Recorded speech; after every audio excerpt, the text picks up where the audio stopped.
$9000 puli bor odamga shu mashina sotiladi. Xudo xolasa, mashinamiz ideal holatda. Onyx Redline zavodskoyi, yili 2024-yil, kraskalari absolutniy top-toza.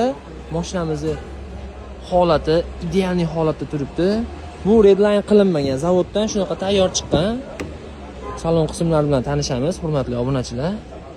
Ko'rishingiz mumkin. Juda ham tiniq holatda turibdi. Mashinamizda yurgan kilometri 27000 kilometr yurgan. Juda ham qiziq taklif. Eng qizig'i, buni propan ballonlari ham bor. Minishga tayyor holatda turibdi. Ko'rishingiz mumkin.